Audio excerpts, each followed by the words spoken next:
Hey everybody, Matt Barton here with this week's Broker Minute or Two from St. George on our Bluff Street office. Just had a great sales meeting. Actually, as I was talking with one of the agents down here, we were talking about an ongoing issue, and I thought this would be a perfect content for this week's Broker Minute or Two. The question is, when something is listed on the MLS as included, what happens when it's not there? Is the seller obligated to provide it if it was listed on the MLS? I've had this question more times than I care to think about, both from agents and other brokers. And hopefully what we share today will give you some guidance on that. First of all, the advice is always be as clear as we can so we don't have to deal with the issue. But if there's any ambiguity, there really is some controlling, governing language. So here is the REPC. Of course, we know about sections 1.1 through 1.3, which are the included items and the excluded items. And I'm not going to go through these in great detail, other than to point out in section 1.1, amongst a list of so many things that by default are to be included. They can be waived below in the excluded items if we choose, but by default, there's a pretty exhaustive list of what is included, but there's one big condition, and I have it underlined here. And the condition is if the item listed below is presently owned and in place. So in the situation with this agent, when the listing was put up on the MLS, the assistant checked the box that there was a water softener. Well, as the case is, with this particular house, there's never been a water softener there. And it definitely hasn't been owned, and it wasn't in place, right? So by default, it should not be included. Now remember, who wrote this offer? It's the buyer. They're the ones that are putting forth the offer. It's their language. Yeah, it's a default contract, but they're the ones that signed off on it. So it's kind of hard for them to argue with themselves when they're the ones that put this language forth to a seller, right? Specifically in this case, the if presently owned and in place. Further, if we go down to section 10.2, the very nature of the contract, I can scroll a little faster, and I have it highlighted. The starting point for this contract is you're buying the property in its as-is condition. So let's just suppose how this goes most of the cases. Somebody walks through the property, they're like, cool, like the property, I want to make an offer.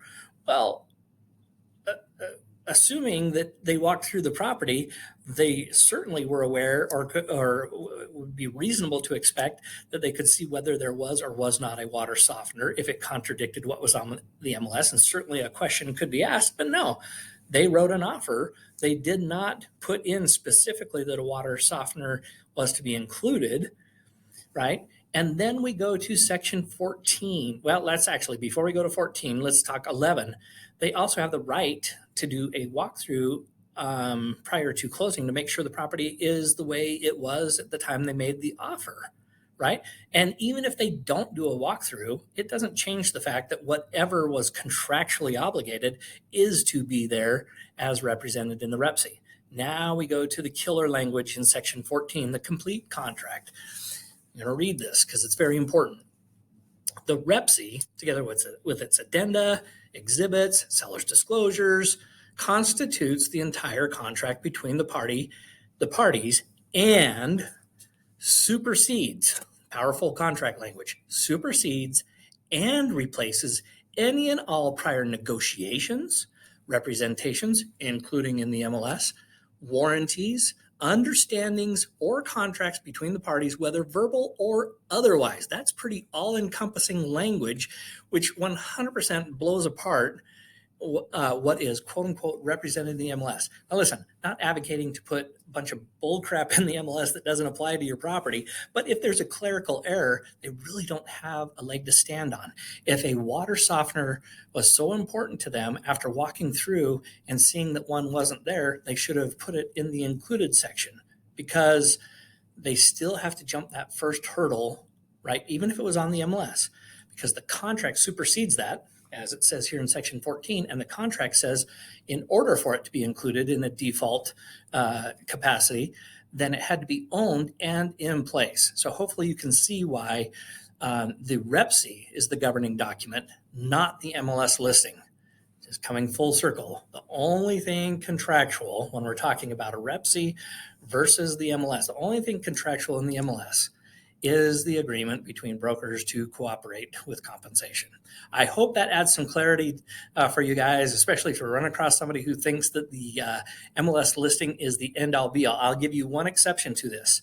It did say this REPC, as you can see right here, and any attached exhibits. Now, in this case, if they had attached a copy of the listing that said there was a water softener in place, and made it part of the contract, that could supersede the protective language that we just discussed. So anyway, there you have it. Hope you have a great day, and don't ease into 2024. Get after it early. It's going to pay dividends. All right, talk to you soon.